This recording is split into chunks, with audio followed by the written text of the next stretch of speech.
दोस्तों, दुनिया की सबसे बड़ी कंपनियों में से एक के प्लांट पर ईरान ने जबरदस्त तरीके से हमला कर दिया है।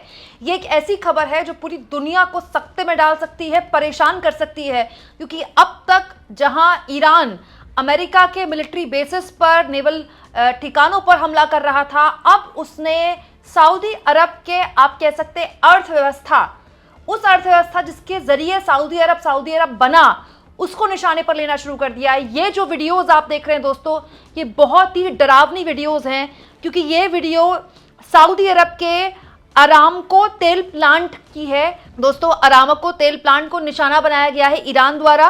मैं आपको बता दूं, ये जो कंपनी है, ये दुनिया की सबसे बड़ी एकीकृत तेल और गैस कंपनी है। बताया जा रहा है दोस्तों कि ड्रोन हमला यहां पर किया गया है, ईरानी ड्रोन द्वारा यहां पर हमला किया गया है।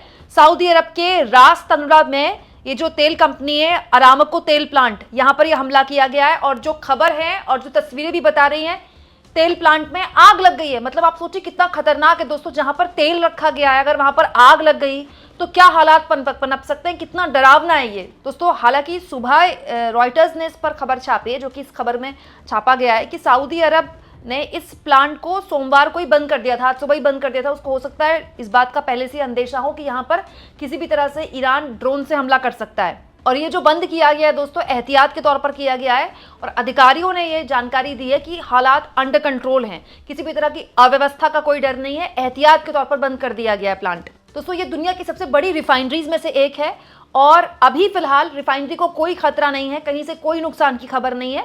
ये जो आग की खबरें हैं, लपटें हैं, धुआं है, ये छोटे से हिस्से में लगी थी जिस पर काबू पा लिया गया है। अभी फिलहाल यही जानकारी है दोस्तों। ये जो खबर है, इस खबर ने ही पूरी दुनिया में हलचल पैदा कर दी है दोस्तों। आज तक की इस खबर के मुताबिक ब्रेंट क्रूड ऑयल की कीमतों में 9.32% की बढ़ोतरी हो गई है। सुबह बढ़ोतरी आई थी करीब 4-5% की, अब बढ़ोतरी आई है, यहां पर मैं आपको बता दूं, ब्रेंट क्रूड ऑयल की कीमतों की, हाँ, 9.32%। दोस्तों, ये हाल तब है जब तीसरा दिन है अभी युद्ध को, और यहां क्रूड ऑयल की कीमतों में, ब्रांड क्रूड ऑयल की कीमतों में बढ़ोतरी की खबर आ गई है। हालांकि हम तो पूरी उम्मीद करते हैं कि जो एहतियात के तौर पर कदम उठाए गए हैं, उसके बाद जो स्थितियां हैं वहां पर कंट्रोल में रहें। लेकिन जो तेहरान की तरफ से लगातार वीडियोस आ रही हैं और जो दावा किया जा रहा है, वो यही दिखाने की कोशिश हो रही है कि वो कितना नुकसान पहुंचा सकता है। दोस्तों, आप तेहरान टाइम्स ने जो तस्वीरें शेयर की है इसी इंफ्रास्ट्रक्चर की, सऊदी अरब के ऑयल इंफ्रास्ट्रक्चर की, जरा आप तस्वीरें देखिए दोस्तों, दूर से आप धुएं का गुबार देखिए। अब दोस्तों, इस धुएं को देखकर कोई भी अंदाजा लगा सकता है कि आग कितनी जबरदस्त लगी होगी। लेकिन कई बार क्या होता है, बहुत फोर्स से अगर कोई ऑब्जेक्ट आता है, कहीं से टकराता है, तो उसकी वजह से धुएं का गुबार धूल की वजह से भी उड़ता है। जरूरी नहीं है कि आग लगी हो तो ही धुएं का गुबार हो, लेकिन अपने आप में इस वक्त सऊदी अरब के लिए ये डरावनी वीडियो तो है ही, जब लगातार इस तरह की वीडियोस तेहरान टाइम्स द्वारा शेयर की जा रही है, ईरान द्वारा शेयर की जा रही है। यहाँ देखिए दोस्तों, बहरीन की तस्वीरें पत्रकार उमाशंकर सिंह ने शेयर की हैं। जरा आप देख लीजिए ईरान ने बहरीन का क्या हाल किया है। बहरीन की सड़कें देखिए, आप देखिए, गाड़ियां चल रही हैं और सामने धुआं चल रहा है।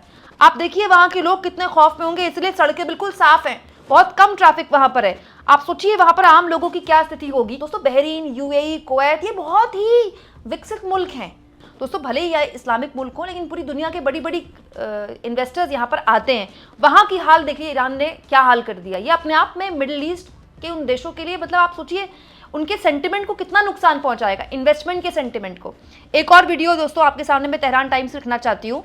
यहाँ पर तेहरान टाइम्स का यह दावा है कि यूएस नेवल बेस जो कि बहरीन में है, उसने यहाँ नुकसान पहुंचाया है ईरान की मिसाइल ने। ये मैं फिर बता दूं, ये तेहरान टाइम्स का दावा है। आप जानते हैं इस तरह के माहौल में दावे हर कोई अपनी तरफ से लगातार करता है। इजराइल भी ऐसे ही खतरनाक वीडियोस शेयर कर रहा है, इजराइल की तरफ से भी ऐसे ही दावे किए जा रहे हैं। एक और वीडियो मैं आपको दिखाती हूँ दोस्तों, ये वीडियो भी तेहरान टाइम्स ने शेयर किया है। ईरान की शाहिद 136 ड्रोन।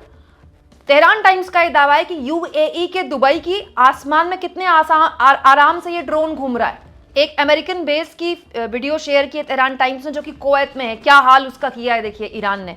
यहाँ मैं आपको याद दिला दूं दोस्तों, बार बार इन वीडियोस पर पूरी तरह से भरोसा नहीं किया जा सकता, क्योंकि दोस्तों ईरान ने तो ये भी दावा किया था कि उसने अब्राहम लिंकन जो युद्धपोत है अमेरिका का, उस पर निशाना मार दिया, लेकिन वो पूरी तरह से गलत निकला। दोस्तों, अब सवाल ये खड़े हो गए इस तरह की तबाही की वीडियोस जो खास तौर पर मिडिल ईस्ट से आ रही है, इसके बाद कि क्या अमेरिका ने गलत आंक लिया ईरान को।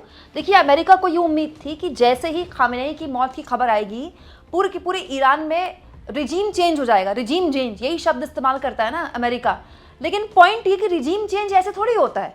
पहले भी ईरान में जब रिजीम चेंज हुआ है तो ऐसे नहीं हुआ है। देखिए दोस्तों, रिजीम चेंज होने के 2-3 ही तरीके होते हैं। एक, जैसे लोकतांत्रिक देशों में होता है, वहाँ हर 5-6 साल में चुनाव होते हैं, सत्ता परिवर्तन हो जाती है, अगर जनता ये चाहे तो पूर्ण बहुमत की सरकार आ जाती है, गठबंधन की सरकार आ जाती है, या फिर त्रिशंकु सरकार बन जाती है। वो डिपेंड करता है कि जनता का क्या मैंडेट है दोस्तों। दूसरा क्या होता है, या फिर मिलिट्री शासन आ जाए, जैसे कि पाकिस्तान में आता रहा है, ठीक है, मिलिट्री शासन आ जाए, रिजीम चेंज हो जाए, जो सत्ता में मौजूद लोग हैं उनको मिलिट्री उखाड़ कर फेंक दे, ठीक है।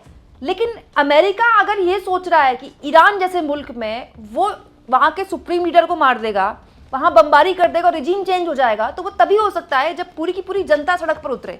सड़क पर है जनता इस समय, लेकिन ईरान में सड़क पर जनता इस वक्त अपने सुप्रीम लीडर खामेनेई के शौक को लेकर है। दोस्तों पॉइंट ये कि जिन लोगों ने इवैल्यूएट किया अमेरिका के लिए कि सुप्रीम लीडर की मौत के बाद ही लोग सड़कों पर उतर जाएंगे, रिजीम चेंज हो जाएगा, दोस्तों ऐसा तो फिलहाल वहां पर होता दिख नहीं रहा है। हालांकि ईरान में अभी सुप्रीम लीडर कौन है इसको लेकर लगातार सस्पेंस है, कभी किसी का नाम सामने आ रहा है, कभी किसी का नाम सामने आ रहा है।